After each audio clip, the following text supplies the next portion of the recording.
First of all, I want to thank you everyone for coming to today's session. I know it's the last session of the day. Just hang on there, we almost finish it. And for today's session, we're gonna talk about Ryoma, an open source project that we built to for using AI agents for enterprise data analysis. I'm Fang. I'm a lead machine learning engineer at Lyra House. Hi, I'm Hao. I currently work at Apple. Yeah, cool. I think the projects come from a kind of real classic problem that we want to just simplify our process to do the data analysis. So we want to leverage AI, that's kind of hype to be able to translate the natural language into a SQL for you directly that you can query your data. And for example, this kind of image shows a quick preview of how you can ask questions in just natural language. It's probably a bit unclear. It's just asking I want to get the top 5 customers who making the most purchases. And then the AI generates a bunch of responses. We will go deeper into this kind of process. Yeah, this is another logical reasoning of the AI. Okay, yeah. So a brief discussion on why we do it open source instead of working with some Databricks or some other vendors. My past experience of contributing and working in the open source world a lot. So I'm pretty much really passionate about open source development. So I think a lot of good benefits which is really obvious is data privacy. You can pretty much do a lot self-controlled, high private, secured data access with your own open source frameworks. You can deploy serving and in your own infrastructure without giving the raw data to the third-party vendors. So for our project, we experimenting with vendor options as well. We work with OpenAI, Microsoft sponsored the project, but we still before we call in the LLM, we're doing a lot of validation or safety control with the prompt over your text, and before hitting their endpoints, we doing those processing to ensure your questions are safe to call the models. So a high level architecture overview of the project. So we have 3 major components. First one is the agent, serves the core, the heart of this framework. And the other one is the data source that you can connect to various databases. We experiment with Snowflake, Postgres, and Spark, those kind of pretty large scale processing. And Postgres is more like a de facto database we use for a lot of application development.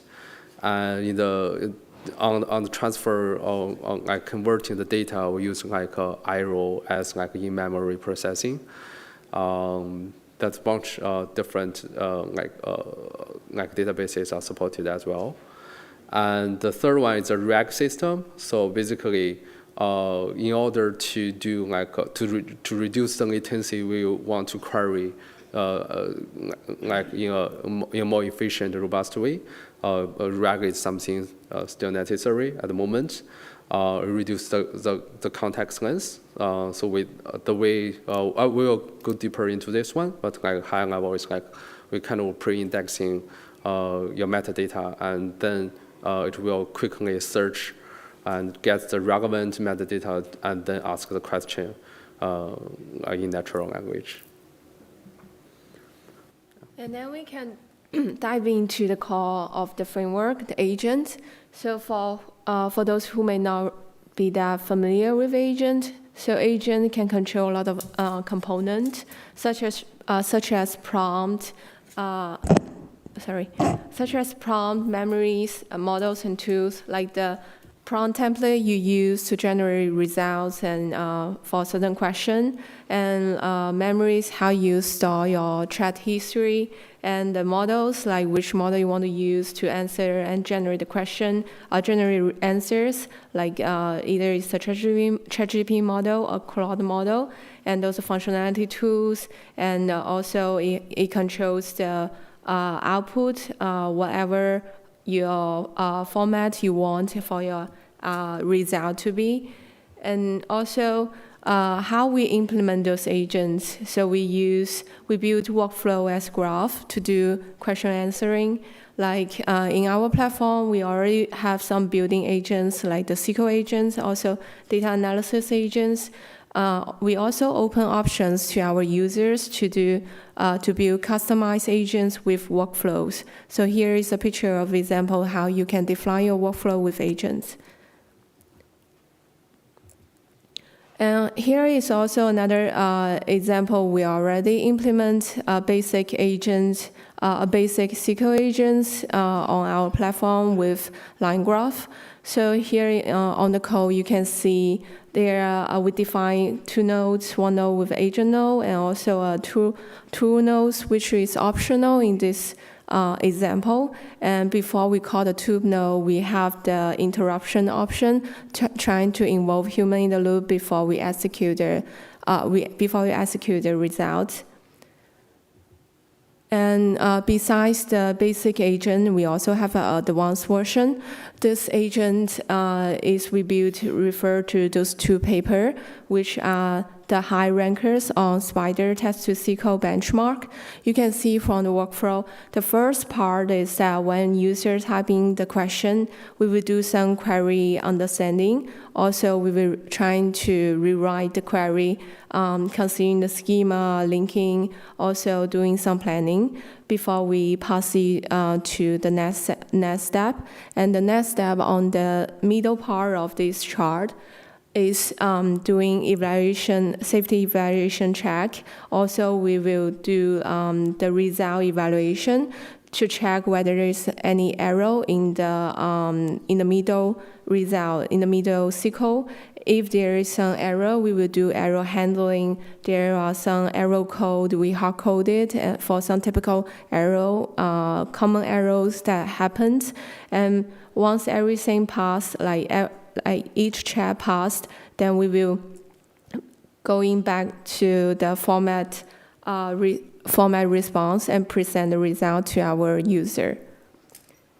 And here is another workflow for the advanced agent we built for the second reference. And in these agents, the biggest difference of this agent compared to the last one is that it will generate multiple SQL candidates at the end of it for voting before we present the result and execute the result to our user.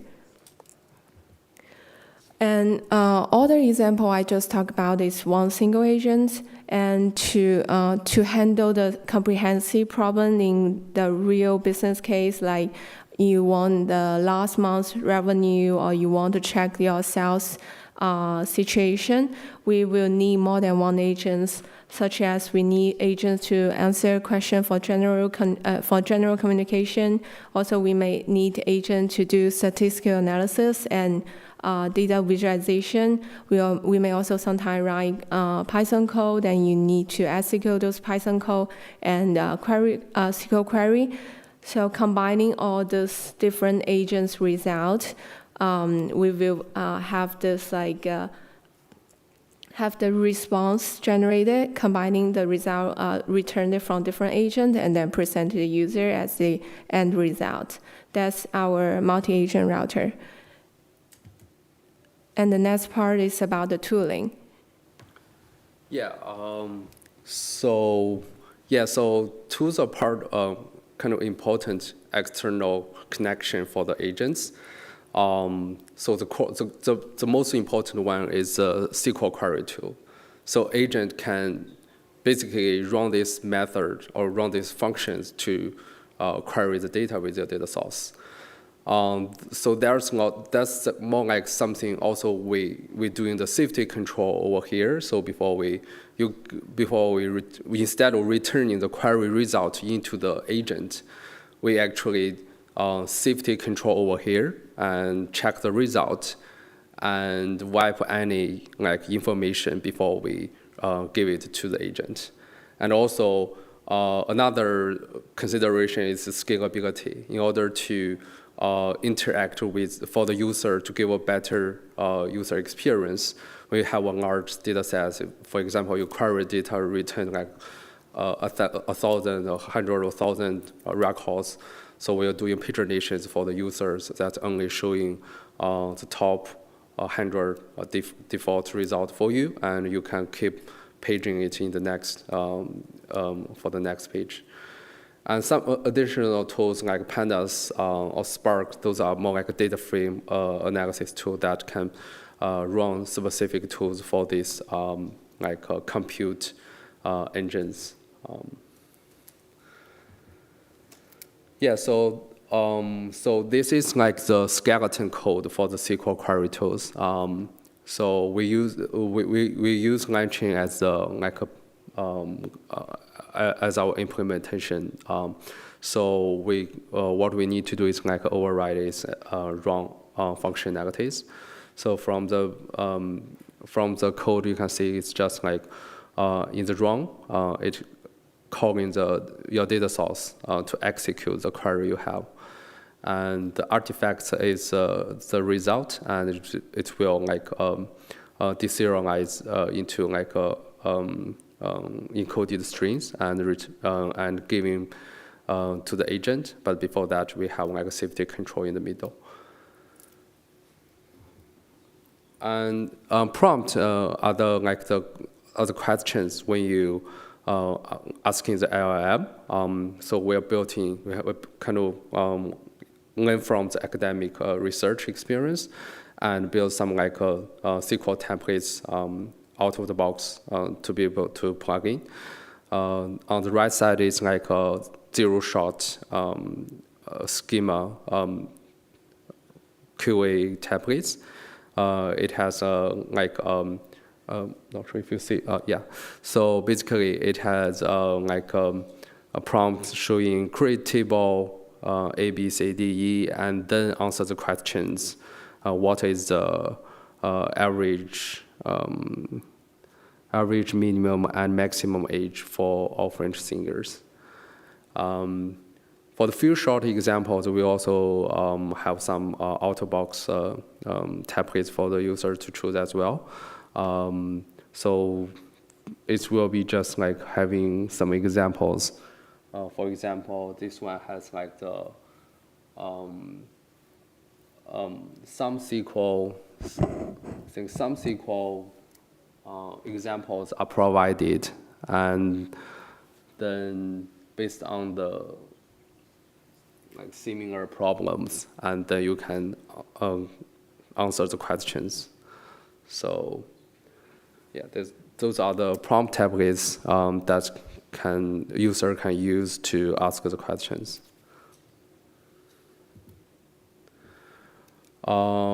So let's talk about the rack system bit. I call it like a data store. The reason is it has two parts of the store system that have to be used to give accurate or quick inference. One is the metadata store. This one is you have to store the raw metadata documents. Either it's in memory or in database. That way you can retrieve it and put it into the prompt templates. Another one is a vector store. That one is used for to indexing the metadata and then to do a faster search. For example, for Postgres, it has a PG vector and some other vector DB such as Milverse and ext-search are all supported. Then the user can optionally indexing the metadata first and then retrieve to get the data. So catalog, I think if in the like a data analytical world, the catalog is kind of really hot topic at the moment. So a lot of like projects and companies invest a lot in this domain. So I think a little bit different on the like the text to SQL is like how or like what kind of catalog or metadata information are helpful to get the text to SQL. So this is part of the Amundsen project that's is also part of Linux Foundation that I used to work with the team together to build in some of the data source connectors. And it was meant to use more like a data discovery, so help the user to search the data. So I think that's something is also really useful turning into this text to SQL area. Because it's collecting a lot of useful information, not only about the data itself, but also the user's information in it as well. So it has like an interesting point. It's like called ABC of metadata.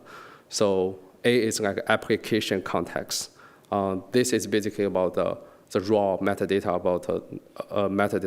about your data source. So it contains like where is the data and what are the semantics of the data, like all those schemas, columns, descriptions. And B is like a behavior of the data, like basically who is using the data and who created the data. Like these owners of data is tell you like can answer a lot of questions about like the user want to ask, hey, I want to get a team, customer team's data, so that the AI can search over the space to find this owner, which is customers. And C is the change of the data, which is like how is the data evolving over time. So it's kind of tracking the history of the data and the changing of the data. So that means it can help the AI to answer the questions about something like, hey, I want to get a year ago's data about ABC. So those kind of function, like structure ABC or metadata gives a really good performance for us to developing the data catalog and the metadata for the text to SQL system. This one is like another image, like for the Amundsen projects to showing the like a data relation over the metadata. So it tells about like the schema, table, and the database, and all kinds of relationship. And it's also the way we build the catalog and underground catalog system, so that for a better retrieval results. Cool. I think that last is like our currently developing infrastructure and the stacks. So we have supported 3 like front end interface, and I think a lot of people are actively using Cloud Code. So we added the terminal support, so that user can use directly on the terminal to interact with the agent. And we actively developing the web application by using the Python Reflex framework. It's also open source framework, which is pretty cool. I also suggest people to try it. And so another one is like the agent can directly run on the Jupyter notebook. It's well, like I would say I'm not a big fan of Jupyter, but I think it's still something we need. We have to do it. And so those 3 are all like front-end support. And for our catalog integrations, we're trying to work with all kinds of like a different catalog system, like Amundsen and Databricks Unity catalog, currently really popular one, and also Iceberg. If you have like your own Iceberg catalog, like like Hive metadata catalog, some other like RESTful catalog that's also pluggable into the catalog system. And data source, pretty much we are using the IB's data frame like framework, so that connects with Spark, Postgres, or Snowflake, or different kinds of compute that can directly query your data and serve like out of the box. And for the rack system, something we actively working on is like Postgres PG Vector is our like built-in support that runs indexing and searching in the PG Vector. And user can also plug in the Milverse, like for more like maybe production if they want. And some other support are also developing as well. So this is like the workspace we are currently experimenting. It's the front-end UI. So from the interface, you can see like the people can customize the models and also the data source they're connecting to, and different agent type if they want to choose. Otherwise, it will be routing based on the built-in routing agent. And notebook is like when the query, when the agent generates the SQL query, it will be put into the notebook, and user can decide to run it or just just delete it. And also the result will be presented in the output. Lot of similar design to the Jupyter or some other like Databricks notebooks, but we want to do it more like AI native process instead of build leveraging the Jupyter's like the current system. Okay, so we're still at pretty early stage. We have currently only 300 stars, and we're also looking for more contributors and committers. And I think there are lots of things we can do in this domain. And also, my understanding is the text to SQL is pretty much one of the really promising work to by leveraging the AI. I heard a lot of people doing a lot of POC works, but mostly they are just experimenting it without any real use cases. So there are a lot of things we want to experiment. One is we want to do everything offline. So instead we every time we using LLM, we're thinking about switching to small language models and do some more benchmarking.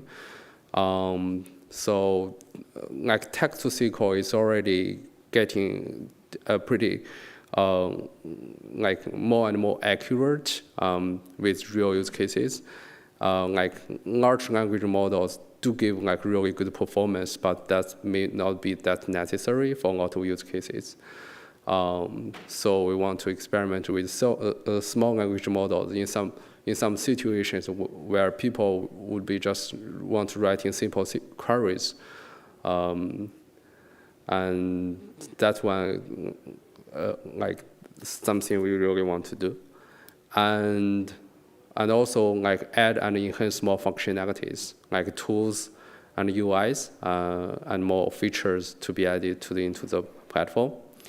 So another thing is since we open source it, we still need a lot of work to fully make the software more robust. So we want to do more I/O testing, optimize the backend to be more asynchronous processing, and also deployment process with more cloud native Docker Kubernetes to be able to serve more at scale loading tests, which is kind of give more promising for the user to try it. And also robust testing with more like CI/CD to ensure that like the framework is kind of reliable. Yeah, this is pretty much our presentation. Let me see. I think I still have some time. Maybe I can try some demo. Hopefully I don't break it. Cool. So to run it is pretty simple. I will just like use the, let me see. Use the terminal instead of the UI. So we want to provide kind of similar experience for the kind of similar to the cloud code because that's people really like it. So to start it is pretty simple. You can do Ryoma AI.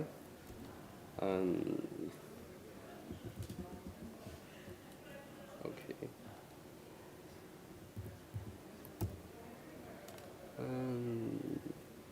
I think it's fine.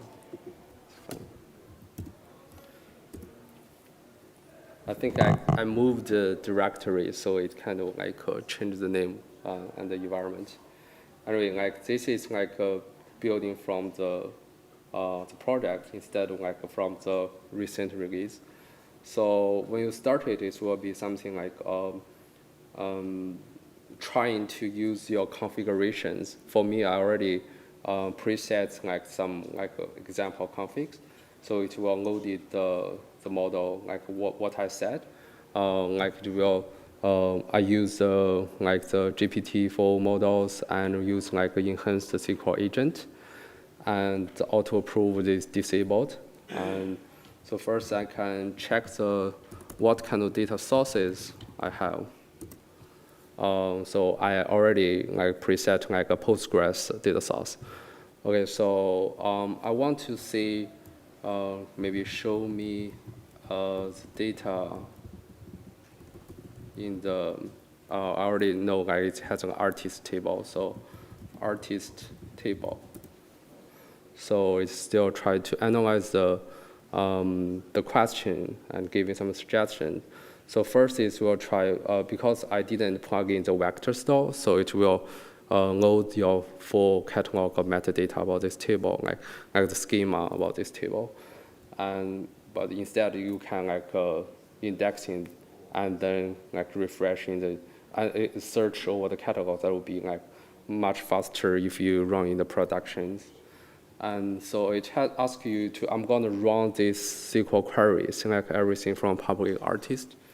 So I'll just approve it. Okay, it gave a result of this table. Yeah, maybe I can just like, it's just kind of really dummy table. This like showing the artist kind of some like age or something. And also I can maybe get me the oldest artist, something like that. So I don't think like some meaningful queries I can write. So I just like writing something randomly. Okay, so it's trying to, it found some issues like, so I think it's trying to figure out, I think this one is because the artist age is kind of like Postgres, like some necessary need to quote it. Anyway, like I'm kind of like trying to build something like in this project, so I didn't mean to it work on the master branch.